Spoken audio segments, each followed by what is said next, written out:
बच्चों, पिछले क्लास में हमने मोशन से रिलेटेड कुछ बेसिक्स को जाना था, डिस्टेंस और डिस्प्लेसमेंट के बारे में जाना था। आज सीखेंगे मोशन कितने तरह के होते हैं। बच्चों, मोशन दो तरह के होते हैं, uniform motion and non uniform motion.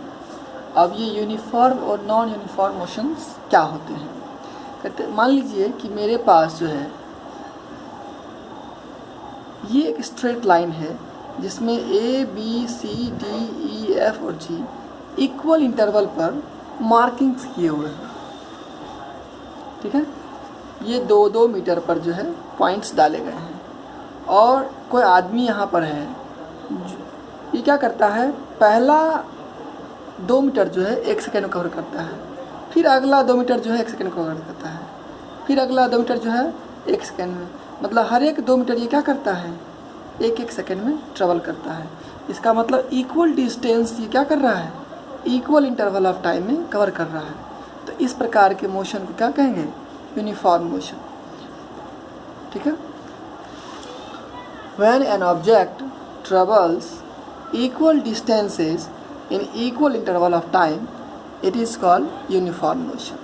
अगर हम इसका ग्राफ देखें तो ग्राफ में हमने एक्स एक्सिस पर टाइम को रखा, वाई एक्सिस पर डिस्टेंस को रखा और हमने इस पॉइंट्स को प्लॉट किया। पहला सेकेंड चलने में 2 मीटर, पहला सेकेंड लगाया तो 2 मीटर चला, फिर एक और सेकेंड लगाया तो 2 मीटर और चला, मतलब वो 2 सेकेंड में 4 मीटर पहुंच गया। फिर एक और सेकेंड खर्च किया तो 6 मीटर पर पहुंच गया, मतलब 2 मीटर और चल गया। इस प्रकार से जो है आगे वो बढ़ता जा रहा है। अगर हमने इन सारे पॉइंट्स को मिला दिया तो ये मेरे पास क्या आ गया कि स्ट्रेट लाइन आ गया। तो स्ट्रेट लाइन जो होता है डिस्टेंस टाइम ग्राफ का, वो क्या शो करता है, वो यूनिफॉर्म मोशन को शो करता है। इसका मतलब हम क्या समझ रहे हैं, इसका मतलब समझ रहे हैं कि जो graph of a uniform motion is a straight line. Graph जो होता है यूनिफॉर्म मोशन का क्या होता है कि स्ट्रेट लाइन होता है। ठीक है, अब देखिए दूसरे प्रकार का मोशन कैसा होता है, नॉन यूनिफॉर्म मोशन कैसा होता है। When an object travels unequal distances in equal interval of time, it is called non-uniform motion. मतलब अगर इक्वल इंटरवल ऑफ टाइम में अनइक्वल डिस्टेंस का ट्रेवल करता है तो उसको क्या कहेंगे, नॉन यूनिफॉर्म। इसको इस तरह समझिए, जैसे मान लीजिए ये कोई स्ट्रेट लाइन है और इस पर जो है A B C D marking किया हुआ है। ए से बी का जो है डिस्टेंस वो 2 मीटर है, बी से सी का 4 मीटर है, सी से डी का 6 मीटर है और डी से ई का 8 मीटर है। पहले 2 सेकेंड में इसने 2 मीटर ट्रेवल किया, फिर अगले 2 सेकेंड में इसने 4 मीटर ट्रेवल किया, फिर अगले 2 सेकेंड में इसने 6 मीटर ट्रेवल किया और फिर अगले 2 सेकेंड में इसने क्या किया, 8 मीटर ट्रेवल किया। मतलब इक्वल इंटरवल ऑफ टाइम में अनइक्वल डिस्टेंस 2, 4, 6, 8 मतलब अनइक्वल डिस्टेंस क्या कर रहा है, ये कवर कर रहा है। तो इस प्रकार के मोशन को क्या कहेंगे, इस प्रकार के मोशन को कहेंगे नॉन यूनिफॉर्म मोशन। ठीक है, अब इसको आप इस एग्जांपल समझिए। जैसे मान लीजिए कि कोई बिल्डिंग है और वहाँ से हमने क्या किया, एक गेंद को गिरा दिया। ये 8 मीटर का बिल्डिंग है, हमने उल्टा काउंट किया है। यहाँ से बॉल को हम छोड़ रहे हैं तो ये हो गया 0 मीटर। ठीक, अच्छा यहाँ पर जहाँ से छोड़ते हैं वहाँ पर क्या होता है, टाइम 0 होता है। स्टार्टिंग टाइम को T0 कहते हैं, T0 बराबर स्टार्टिंग टाइम। अब यहाँ से जब हमने बॉल को छोड़ा तो यहाँ से यहाँ आने में लग गया इसको 1 सेकेंड, तो वो कितना डिस्टेंस ट्रेवल किया, 2 मीटर। जब वो बॉल यहाँ से यहाँ तक आ गया तो लग गया 2 सेकेंड। अब वो कहाँ पर पहुँच गया है, 4.5 मीटर पर। मतलब यहाँ से यहाँ 1 सेकेंड में 2 मीटर गया, यहाँ से यहाँ एक और सेकेंड लगाया, लेकिन इस बार वो 2.5 मीटर गया। कितना गया, 2.5 मीटर, करेक्ट। फिर यहाँ से एक और सेकेंड लगाया और इस बार कितना गया, इस बार गया फिर 2.5 मीटर। सॉरी, इसको आप कर दीजिए 7.5, इसको कर दीजिए 3 मीटर। ठीक है, अच्छा और यहाँ से यहाँ आने में क्या कितना लगाया जी, ये हो गया, इसको थोड़ा चेंज कर देता हूँ, डाटा अच्छा नहीं है। ये हो गया मान लीजिए 10 मीटर। ठीक है, 10 नहीं, इसको 12 कर दीजिए, ये 12 मीटर। तो यहाँ से यहाँ कितना लगाया है, 4.5 मीटर। ये 4.5 मीटर लगाया 1 सेकेंड में। मतलब हम देख रहे हैं कि टाइम इंटरवल एक एक सेकेंड का ही है, लेकिन हर सेकेंड में, हर इंटरवल में डिस्टेंस अलग अलग। पहले इंटरवल में 2 मीटर, अगले बार है, फिर 3, फिर 4.5 एंड सो। तो इस प्रकार जो है हम कह सकते हैं कि इक्वल इंटरवल में जो है जब वो एक अनइक्वल डिस्टेंस ट्रेवल करता है तो ऐसे मोशन को क्या कहते हैं? नॉन यूनिफॉर्म मोशन कहते हैं। और मैं इसको थोड़ा चेंज कर देता हूँ, ये हो गया 12 मीटर, ठीक है। यहाँ से अगर इसका हम ग्राफ खींचेंगे तो ग्राफ जो है क्या आता है? कर्व लाइन आता है ना। तो कहते हैं कि the graph of non uniform motion is a curve line. अच्छा, नॉन यूनिफॉर्म मोशन को ही क्या कहते हैं बच्चों? Accelerated motion. जब टाइम के साथ जो है अनइक्वल डिस्टेंस कोई ऑब्जेक्ट ट्रेवल करता है, यानी कि उसका जो स्पीड है वो बदलता रहता है। अच्छा, ये स्पीड क्या है? चलिए इसके बारे में जानते हैं। मोशन को बेसिकली इन 3 टर्म्स से क्या करते हैं? डिस्क्राइब करते हैं, जिसमें स्पीड होते हैं, वेलोसिटी होते हैं और एक्सेलरेशन होते हैं, ठीक है। हमने स्पीड के बारे में बात की थी। स्पीड क्या होता है? कहता है the distance travelled by a body in unit time is called speed. मतलब कोई ऑब्जेक्ट यूनिट टाइम में, 1 सेकेंड में, 1 घंटे में, 1 मिनट में, यानी कि यूनिट टाइम में जितना डिस्टेंस ट्रेवल करता है उसको उस ऑब्जेक्ट का स्पीड कहते हैं। से if a body covers S distance in T time, मान लीजिए कि कोई बॉडी है और वो टी टाइम में एस डिस्टेंस कवर करता है। इसका मतलब हुआ कि वो यूनिट टाइम में 1 मिनट, 1 आवर, 1 सेकेंड कुछ भी, इसलिए हमने क्या किया है? यूनिट टाइम लिखा है। तो यूनिट टाइम में क्या करेगा वो? S upon T distance travel करेगा। यानी कि एस अपॉन टी जो है यही क्या है? Distance travelled in unit time. तो इसको क्या कहते हैं? स्पीड कहते हैं। यानी कि मेरे पास स्पीड का फार्मूला आ गया। स्पीड क्या होता है? तो distance travelled upon time taken, सही है। तो स्पीड निकालने का फॉर्मूला हो गया v for speed, s for distance travelled and t for time taken, यानी v equal to s upon t। अच्छा, इसी फॉर्मूले से अगर हम, मेरे पास स्पीड मालूम हो, टाइम भी मालूम हो, तो हम डिस्टेंस निकाल सकते हैं, s बराबर vt। इस फॉर्मूले का इस्तेमाल करके हम डिस्टेंस भी निकाल सकते हैं, ठीक है। अब कहता है स्पीड जो है वो क्या है? कि स्केलर क्वांटिटी होता है। इसके बारे में हमने पिछले क्लास में चर्चा की थी। स्केलर क्वांटिटी वो क्वांटिटीज होती हैं जिसमें सिर्फ मैग्नीट्यूड होता है, डायरेक्शन नहीं होता है, ठीक है। अगर हम इसके एसआई यूनिट के बारे में बात करें बच्चों, तो एसआई यूनिट ऑफ डिस्टेंस जो होता है वो होता है मीटर, और टाइम का एसआई यूनिट होता है सेकेंड। यानी कि स्पीड का एसआई यूनिट क्या होगा? मीटर बटा सेकेंड, यानी मीटर पर सेकेंड। तो SI unit of speed is metre per second, ऐसे भी लिखते हैं और मीटर पर सेकेंड ऐसे भी लिखते हैं, ठीक है। दोनों एक ही चीज़ है। अच्छा, मेरे पास कन्वर्जन क्वेश्चंस बनाते वक्त जो है, जब हम फिजिक्स का न्यूमेरिकल करेंगे तो उसमें मेरे पास कन्वर्जन आ सकता है मीटर पर सेकेंड से किलोमीटर पर आवर में बदलने के लिए। तो हम क्या करते हैं? मीटर पर सेकेंड से किलोमीटर पर आवर बदलने के लिए 18/5 से मल्टीप्लाई कर देते हैं। ये आप बेसिक्स है, आप 4-5 में इसको सीखे होंगे, ठीक है। और किलोमीटर पर आवर से जो है मीटर पर सेकेंड बदलने के लिए क्या करते हैं? 5/18 से मल्टीप्लाई कर देते हैं, ठीक है। तो ये हो गया यूनिट्स के बारे में। अब कहता है एक नया कॉन्सेप्ट होता है एवरेज स्पीड। आपने देखा होगा जब आप बाइक चलाते हैं, आप बाइक पर बैठते हैं या बस बैठते हैं, तो वो कांस्टेंट स्पीड से नहीं जाता है, कभी रुक जाता है, कभी स्लो जाता है, कभी तेज जाता है, ठीक है। जैसे मान लीजिए नाव कोठी से बेगूसराय के लिए बस खुलती है, यहाँ से थोड़ी दूर चली, कोई यात्री चढ़ गए, बस धीमे हो गई, रुकी, फिर शुरू हुई और फिर तेज़ पकड़ लिया, फसरा रुका, फिर मंझोल रुका, फिर बेगूसराय रुका फाइनली।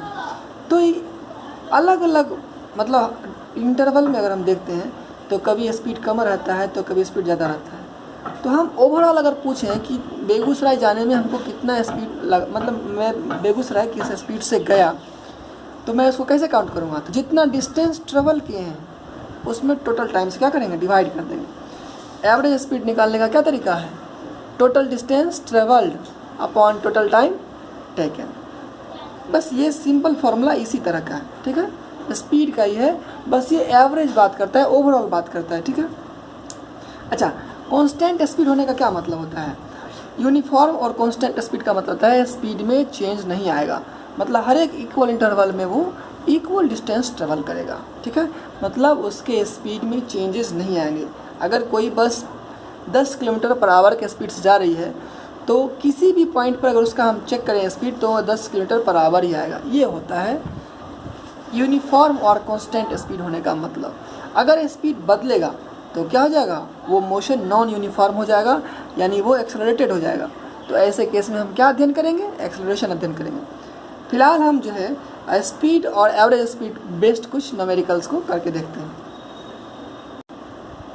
मेरे पास एक क्वेश्चन है, ए motorcyclist X goes 120 km in 3 hours whereas another motorcyclist Y goes 180 km in 4 hours. Who is faster?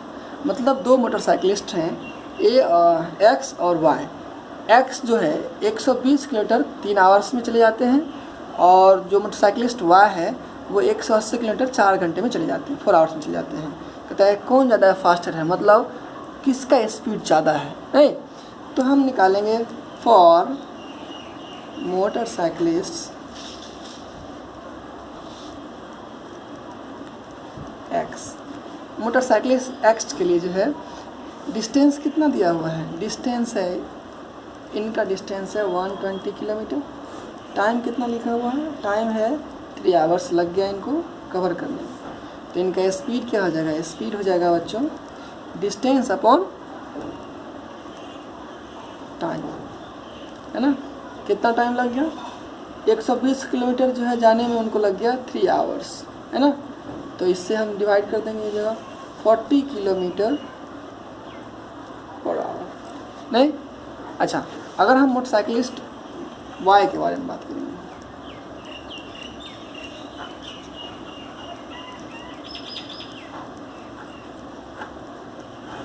Distance कितना दिया है, वो दिया है 180 किलोमीटर और टाइम क्या लगाया इन्होंने, टाइम लगाया 4 आवर्स, ठीक है। तो इनका स्पीड क्या हो जाएगा, डिस्टेंस अपॉन टाइम टेकन, मतलब S अपॉन T, यानी कि S कितना है 180 किलोमीटर और टाइम कितना लग गया 4 आवर्स। यहाँ से डिवाइड कर देंगे 4 चौक 16, 4 5 20, यानी कि 45 किलोमीटर पर आवर। इसका मतलब मोटरसाइकिलिस्ट Y का स्पीड जो है वो ज़्यादा है, therefore motor cyclist Y is faster, ठीक है। मेरा दूसरा प्रश्न है, a car covers 30 kilometre at uniform speed of 40 kilometre per hour and the next 30 kilometre at uniform speed of 20 kilometre per hour, find its average speed. मतलब कोई car है जो पहला 30 किलोमीटर जो है वो 40 kmph के स्पीड से जाता है और नेक्स्ट 30 किलोमीटर जो है वो 20 kmph के स्पीड से जाता है। आप इसको ऐसे समझिए, मतलब यहाँ से यहाँ तक जो है A से B ये 30 किलोमीटर है और इन्होंने कवर किया है 40 kmph के स्पीड से, मतलब 40 किलोमीटर पर आवर। और नेक्स्ट जो है B से C 30 किलोमीटर ये कवर किया उन्होंने 20 kmph के स्पीड से, ठीक है। तो कहता है कि इनका एवरेज स्पीड निकालिए। तो हम अलग अलग केस से पढ़ेंगे। केस फर्स्ट, पहला केस इसको मान लेते हैं, ठीक है। पहले केस में जो है स्पीड कितना दिया है, स्पीड है आपका 40 किलोमीटर पर आवर और डिस्टेंस कितना दिया है, डिस्टेंस जो है वो हो गया आपका 30 किलोमीटर। और टाइम क्या होगा, तो टाइम निकालने का फॉर्मूला कहाँ से आएगा, तो टाइम निकालने का कोई अलग से फॉर्मूला नहीं है, उसी को हम उलट पुलट देते हैं। जैसे हम जानते हैं कि V बराबर क्या होता है S/T, तो T बराबर क्या हो जाएगा S/V, यानी कि डिस्टेंस अपॉन स्पीड, ठीक। यानी कि टाइम क्या हो जाएगा, टाइम हो जाएगा आपका बच्चा, डिस्टेंस हो गया 30 किलोमीटर और स्पीड हो गया 40 किलोमीटर पर आवर। यहाँ पर ऊपर चला जाएगा, kilometre kilometre cancel out. Basically आपको ये नहीं करना है, यूनिट्स को कैंसिल नहीं करना है, आप जो निकाल रहे हैं उसे यूनिट रख देना है, 0 0 कट जाएगा। 3/4 आपने निकाला क्या है टाइम, किस में है ये आवर में, 3/4 आवर निकल गया फर्स्ट केस में टाइम। अच्छा नेक्स्ट केस जो है सेकेंड केस में जो है डिस्टेंस कितना दिया है, डिस्टेंस दिया है 30 किलोमीटर और स्पीड क्या दिया है, स्पीड दिया है आपका 20 kmph किलोमीटर पर आवर। तो टाइम क्या हो जाएगा, टाइम हो जाएगा बच्चों आपका डिस्टेंस अपॉन स्पीड। क्या हो जाएगा, डिस्टेंस अपॉन स्पीड। डिस्टेंस कितना है 30 किलोमीटर और स्पीड क्या है 20 किलोमीटर पर आवर। kmph का भी वही मतलब होता है, ये हो जाएगा, यानी कि टाइम आ गया आपका 3/2 आवर। ठीक है। और हम लोग जानते हैं एवरेज स्पीड का फॉर्मूला क्या होता है। एवरेज स्पीड का फॉर्मूला होता है total distance covered upon total time taken. Total distance कितना है, पहले केस में 30 किलोमीटर और नेक्स्ट केस में भी 30 किलोमीटर। और टोटल टाइम कितना लगा, पहले केस में लग गया 4/5 और नेक्स्ट केस में 3/4 आवर 3/4 आवर और नेक्स्ट केस में 3/2 आवर।